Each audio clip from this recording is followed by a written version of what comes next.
symbolism, in your books as well around the power of imagination. And in effect, the metaverse is built on imagination. So I always take that as a Like the number three in Ready Player One. Three is a magic number. Number seven is a number that comes up a lot in pop culture and in video games. And kind of collecting seven pieces of something is something that would come up in Dungeons and Dragons modules, and also in like Sonic the Hedgehog had seven Chaos Emeralds that were red, yellow, blue, cyan, white, purple, and green. And once you collected all of them, that's how what you had to do to, I think, defeat Dr. Eggman and win the challenge. But there are a lot of quests that involve the number seven, and some songs that involve the number seven. And so I saw that that was a way to weave all those things into the story and have a kind of a connecting element between them. So it'll make sense what I'm talking about uh, uh, once people out there read the book. But yeah, no, the number seven was a big influence. So hey, with Ready Player One, I think a lot of people who'd never worn a VR headset got exposure to the tech and to your vision through the book and through the movie. And part of the fun, I imagine, of being a sci-fi writer is you're also a futurist in a way. I mean, that's part of the gig of being a sci-fi writer, which sounds really fun. And I think, in Ready Player Two, I think you go even a little further and there's some really exciting kind of vision going beyond that. When we at Roblox, we kind of done the same thing. We've had vision for 15 years, and it takes a lot of time for some of these things to become reality, but when they do, it's super satisfying. And I'm wondering for you, how's it feel when you see some things in real life come true, after you've written about them? Well, it's gratifying, but I don't automatically assume that it was my book that helped inspire it, unless sometimes like with the Oculus Rift, the people who worked on that told me in person that some things from Ready Player One had inspired them.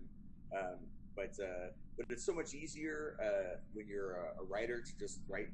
Wouldn't it be cool?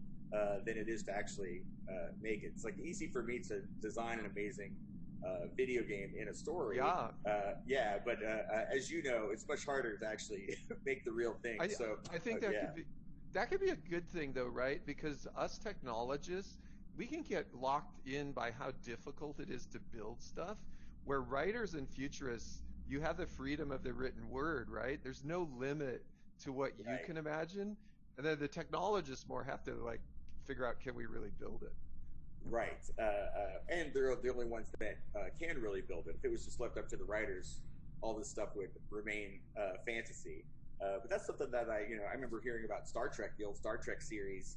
They had those doors that would open automatically, and that's what inspired those doors in grocery stores. Like people at home saw that, and then real engineers went and made it work. So science fiction has always kind of played that role of what extrapolating where our technology might go. But yeah, that's one of the funnest parts of being a science fiction writer is imagining where the technology will lead us, and then how the technology, once it arrives, is going to affect people's day-to-day lives. I love it because I think it's the best form of brainstorming is unencumbered brainstorming, without Yeah. limit. And I think that's a little bit of what you do in your book. So nice Oh, job. thank you. Almost like we're taking technology and then we go to pop culture at the same time, like in Ready Player One and now Ready Player Two, like you have this amazing intersection of pop culture with a vision of the future. And I think the reader or the movie viewer can almost get a little bit of a vibe of some of the things that have been important in your life. Can you riff a bit on some of the pop culture influences you've had? We know they're endless. Anybody who read Ready Player One knows that my interest in pop culture is very broad. But for Ready Player Two, there are some specific facets of pop culture that I took inspiration from, like John Hughes films. Huge fan of John Hughes movies, especially the John Hughes movies that were set in high school. Yeah. And he created his own fictional high school, Shermer High School. His high school movies took place like Ferris Bueller's Day Off and Kids in Weird Science, Pretty in Pink. They all went to a version of Shermer High School.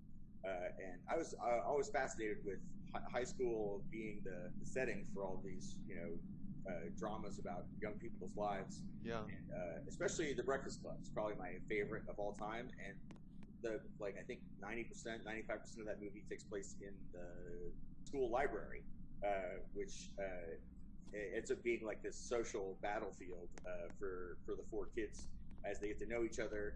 And I always thought that was the library is a fascinating place to set a movie. And it might be the only movie that's completely set in a library. Yeah, Breakfast Club, one of my favorites. I love the soundtrack as well to that movie. Oh, so Yeah, great. Yeah.